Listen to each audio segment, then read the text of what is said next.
welcome to my channel. Hai teman-teman semua, jangan lupa like dan subscribe ya.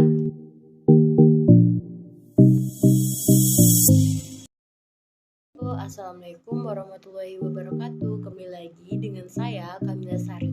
Di sini kita akan membahas tentang media dan sumber pembelajaran, yang mana sub yang akan saya bahas pada video ini adalah sumber belajar. Jadi nanti kita akan membahas tentang apa sih sumber belajar itu, dan sumber belajar itu apa aja, serta fungsi dan manfaatnya itu apa.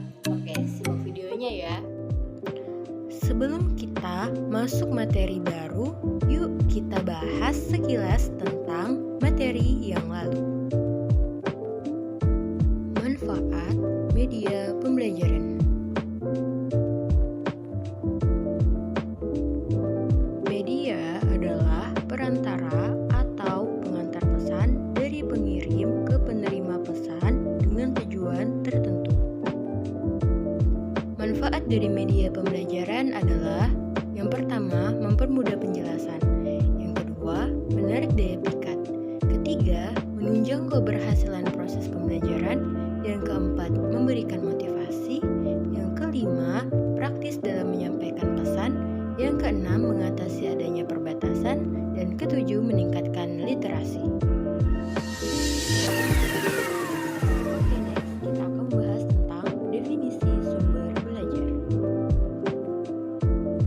Sumber belajar yakni segala bentuk sumber, baik berupa data, orang, maupun benda yang dapat digunakan untuk memberikan fasilitas atau kemudahan belajar bagi siswa ataupun guru.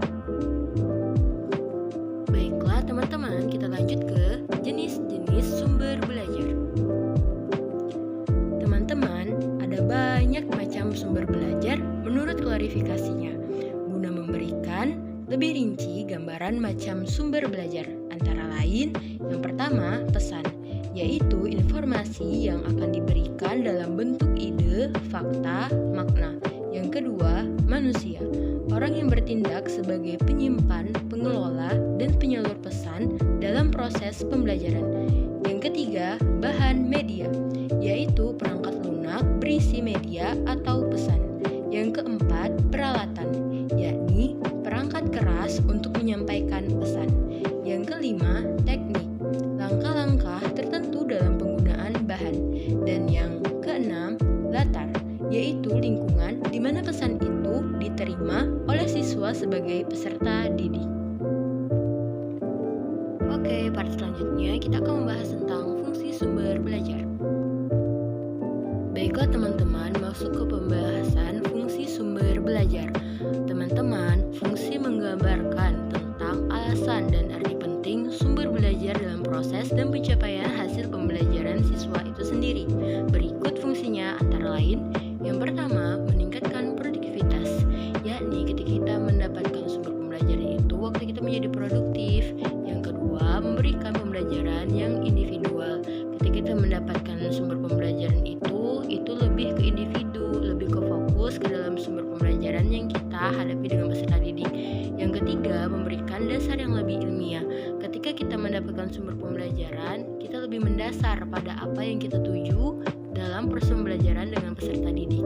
Yang keempat, lebih memantapkan pelajaran, tidak jauh dari yang tadi. Ketika kita mendapatkan sumber pembelajaran, kita lebih fokus apa yang sedang kita pelajari dalam proses pembelajaran dengan peserta didik.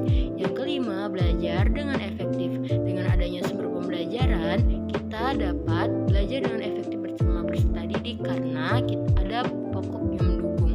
Yang keenam, pembelajaran yang lebih luas, yang mana ketika kita mendapatkan sumber pembelajaran, kita mendapatkan informasi dari mana saja untuk menambah wawasan yang lebih luas. Oke, lanjut ke pembahasan yang terakhir, yakni manfaat sumber belajar. Baiklah teman-teman, membahas tentang manfaat, tentu sumber belajar ini sangat bermanfaat dalam proses pembelajaran, yang mana ketika kita dalam proses pembelajaran kita membutuhkan bahan. Nah, bahan itu kita dapat dari sumber pembelajaran. Yang tadi kita bahas, sumber pembelajaran itu dapat kita dapatkan dari pesan, dari orang-orang, dari lingkungan sekitar, media pembelajaran. Nah, di sini kita tarik manfaat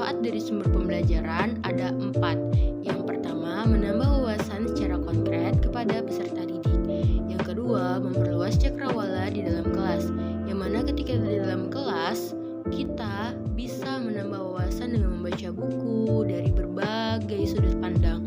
Yang ketiga, memberikan informasi yang terbaru. Karena majunya teknologi, kita tidak membatasi dan tidak ada benteng yang menghalangi kita untuk melihat lingkungan yang lebih luas. Yang keempat, menyajikan yang tidak dikunjungi langsung dilihat secara konkret. Misalnya nih, ada kejadian kita membahas tentang tsunami di pantai. Nah, kita tidak melihat itu secara langsung dalam dunia nyata, tapi kita bisa melihatnya langsung dalam bentuk video, yang mana karena kemajuan teknologi ini bisa dijadikan sumber pembelajaran. Kita memanfaatkan YouTube dalam proses pembelajaran. Baiklah teman-teman, tadi itu adalah sekilas dari video saya. Semoga videonya bermanfaat dan see you next time.